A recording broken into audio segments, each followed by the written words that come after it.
បាទស្វាគមន៍បងប្អូនសិស្សានុសិស្សទាំងអស់គ្នាថ្ងៃនេះយើងវិលត្រឡប់មកជួបគ្នាសាជាថ្មីទៅលើមុខវិជ្ជាភូមិវិទ្យា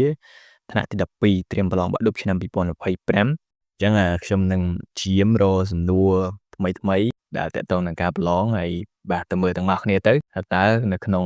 សំណួរលម្អិតហ្នឹងមានអីខ្លះអញ្ចឹងឥឡូវយើងចូលទៅមើលសំណួរទី1ទាំងអស់គ្នាសំណួរទី1គេសួរថាតើប្រទេសកម្ពុជាមានផ្ទៃដីប៉ុន្មានគីឡូម៉ែត្រការ៉េហើយមានប៉ុន្មានរាជធានីខេត្តបាទនេះជាស្ថានដីរបស់ប្រទេសយើងគេจะដឹងថាប្រទេសយើងមានផ្ទៃដីប៉ុន្មាននេះចប់បដ ாய் ចេញសំណួរនឹងមកមួយឆ្លើយអត់ចេញចប់ហើយបាទអញ្ចឹងចម្លើយប្រទេសកម្ពុជាមានផ្ទៃដីបាទចំនួន 181,035 គីឡូម៉ែត្រការ៉េហើយរួមមាន25រាជធានីខេត្ត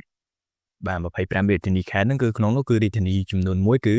រាជធានីភ្នំពេញមិនមែនក្រុងភ្នំពេញទេបាទកុំច្រឡំកន្លែងហ្នឹងហើយមានខេត្តបាទចំនួន24ខេត្តបាទមានកំពង់ស្ពឺឧបត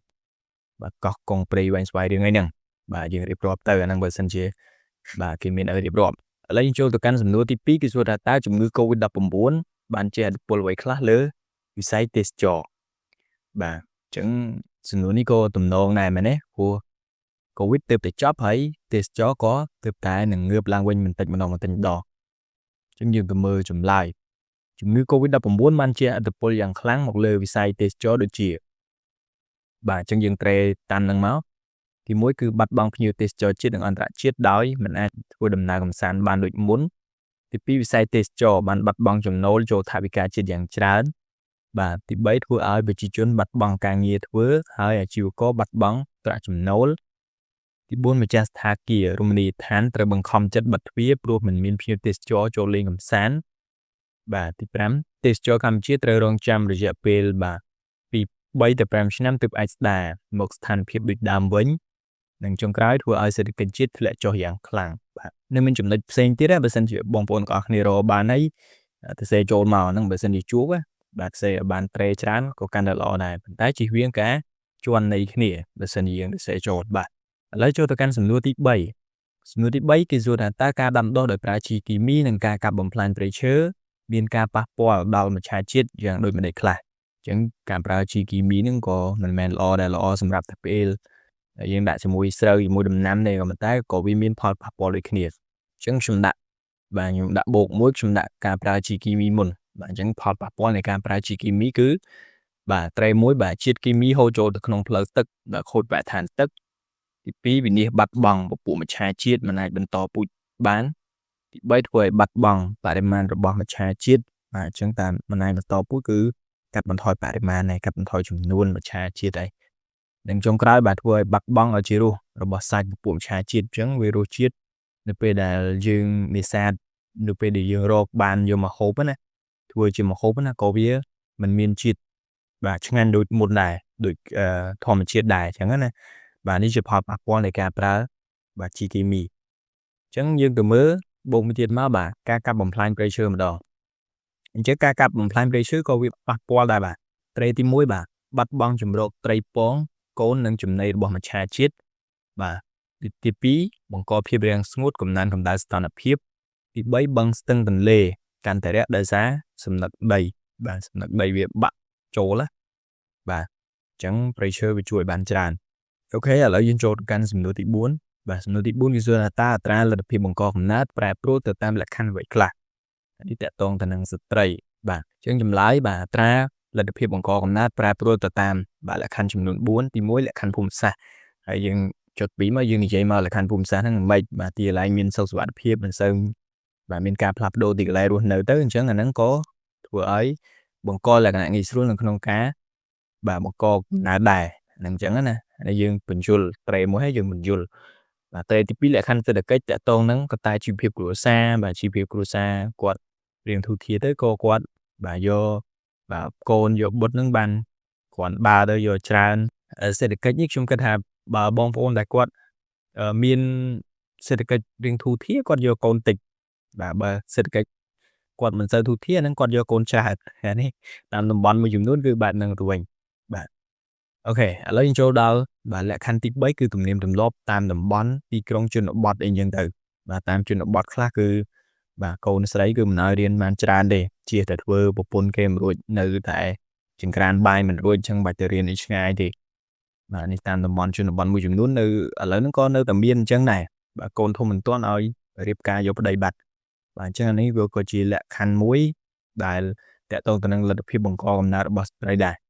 និងចុងក្រោយលក្ខខណ្ឌកម្រិតវប្បធម៌របស់ស្ត្រីអញ្ចឹងស្ត្រីរៀនកាន់តែខ្ពស់គាត់មិនសូវចង់បានកូនច្រើនបាទអានេះគឺយើងចង់សំដៅលើថាស្ត្រីដែលនៅពេលដែលគាត់មានកម្រិតវប្បធម៌ខ្ពស់គាត់រៀនបានខ្ពស់គឺគាត់ដឹងហើយអញ្ចឹងគាត់រវល់ណាគាត់ត្រូវរៀនបន្តគាត់គិតវែងឆ្ងាយគាត់ត្រូវរៀនបន្តគាត់ត្រូវបាទជ្រើសរើសយកមុខរបរឬក៏អាជីពការងារណាមួយដែលច្បាស់លាស់ចឹងគឺគាត់មិនងាយយកកូនទេបើយកក៏មិនយកច្រើនទេយក1 2ហ្នឹងអស់ហើយលក្ខខណ្ឌទាំងអស់ហ្នឹងតកតងនឹងអត្រាលទ្ធភាពបង្កកំណើត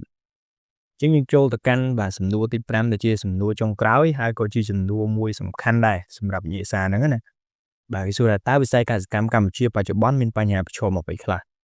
សំណួរនេះសំខាន់មែនតើហើយខ្ញុំដកស្រង់ចេញមកពីប្រភពច្រើនដើម្បី combine ចូលគ្នាបានជាចម្លើយមួយហើយខ្ញុំគិតថាវាគ្រប់គ្រាន់បាទសម្រាប់បងប្អូនទាំងអស់គ្នាបើសិនជាប៉ះនៅសំណួរនេះតែសេទៅគឺបន្ទុកពេញហើយអញ្ចឹងយើងមើលចម្លើយបាទវិស័យកសិកម្មកម្ពុជាមានបញ្ហាប្រឈមដូចខាងក្រោមបាទទី1ផ្នែកផលិតភាពកសិកម្មហើយយើងនិយាយមកបាទផលិតភាពបាទនៅក្នុងការដាំដុះក៏ដូចជាការចិញ្ចឹមសត្វនៅមានកម្រិតទាបនៅឡើយដែលប្រឈមខ្លាំងនៅក្នុងការប្រកួតប្រជែងទីផ្សារពិសេសថ្លៃដើមផលិតកម្មរបស់កសិករនៅមានកម្រិតខ្ពស់ម្យ៉ាងវិញទៀតធាតុចូលកសិកម្មពិសេសជីគីមីថ្នាំកសិកម្មចំណីសត្វថ្នាំព្យាបាលសត្វជាដើមត្រូវបាននាំចូលពីបរទេសដោយសារឧស្សាហកម្មក្នុងស្រុកផ្នែកនេះនៅមិនទាន់រីកចម្រើនគ្រប់គ្រាន់នៅឡើយដែលធ្វើឲ្យថ្លៃដើមខ្ពស់បាទទី2គឺទីផ្សារអញ្ចឹងទីផ្សារគឺសំខាន់មែនទែនបាទយើងនិយាយបាទតមកការផ្ដល់សេវាព័ត៌មានទីផ្សារទៅដល់កសិករគឺនៅមិនទាន់មានភាពទូលំទូលាយម្យ៉ាងទៀតកសិករតែជួបប្រទះនៃការធ្លាក់ចុះនៃតម្លៃកសិផលក្រោយពេលប្រមូលផល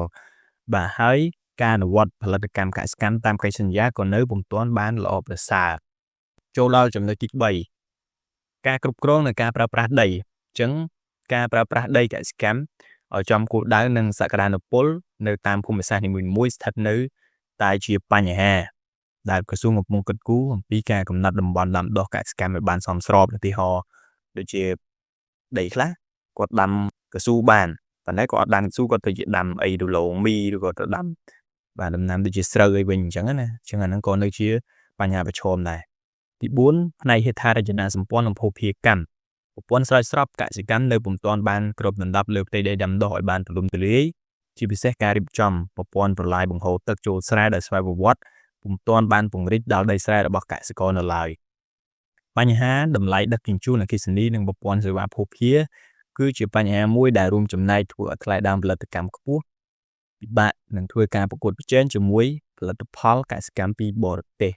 ហើយទី5ផ្នែកស្រាវជ្រាវបច្ចេកវិទ្យានិងបច្ចេកទេសកសិកម្មការងារស្រាវជ្រាវនិងការផ្តល់សេវាបច្ចេកទេសកសិកម្មនៅមានកម្រិតហើយសមត្ថភាពទទួលយកចំណេះដឹងអំពីបច្ចេកទេសដាំដុះចិញ្ចឹមសត្វនិងវិរិយវប្បកម្មព្រមទាំងការប្រើប្រាស់ធាតុចូលកសិកម្មរបស់ប្រជាកសិករយើងហ្នឹងគឺនៅមានកម្រិតដែលបានជះឥទ្ធិពលដល់ថ្លៃដើមទី6ការបង្ក្រាបបទល្មើសព្រៃឈើជលផលការលួចនាំចូលនិងនាំចេញសត្វសម្ភារៈកសិកម្មដែលខុសច្បាប់នៅតែកើតមានជាពិសេសនៅបណ្ដាខេត្តជាប់ព្រំដែនបាទហ្នឹងក៏ជាបញ្ហាប្រឈមដែរហើយចុងក្រោយបាទទី7គឺធនធានមនុស្សបាទធនធានមនុស្សត្រូវបានចាត់ទុកជាអាទិភាពនៃការអនុវត្តផែនការយុទ្ធសាស្ត្រនេះសំដៅលើកម្ពស់ចំណេះដឹងជំនាញបច្ចេកទេសសមត្ថភាពសហគ្រិនភាពការបាទច្នៃប្រឌិតនវានុវត្តន៍សម្រាប់បម្រើឲ្យការអភិវឌ្ឍវិស័យកសិកម្ម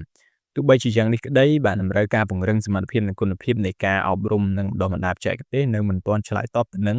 តម្រូវការទីផ្សារនៅឡើយបាទអញ្ចឹងចំណុចទាំង7ហ្នឹងជាចំណុចធំដែលធ្វើឲ្យកសិកម្មកម្ពុជាយើងកំពុងតែជួបប្រទះនឹងបញ្ហាប្រឈមហ្នឹងបាទអញ្ចឹងអរគុណសម្រាប់ការតាមដានទស្សនាវីដេអូមួយនេះតាំងពីដើមរហូតដល់ចប់ហើយយើងជិតដល់ហើយអញ្ចឹងព្យាយាមមើលព្យាយាមអានឲ្យបានច្រើនណាកុំយកពេលវេលាទៅធ្វើរឿងដែលមិនពាក់ព័ន្ធនិយាយចំគឺធ្វើរឿងណាដែលអត់ប្រយោជន៍បាទកុំយកពេលវេលាទៅខ្ជះខ្ជាយអញ្ចឹងសូមអរគុណហើយយើងនឹងជួបគ្នានៅវីដេអូបន្ទាប់បាទ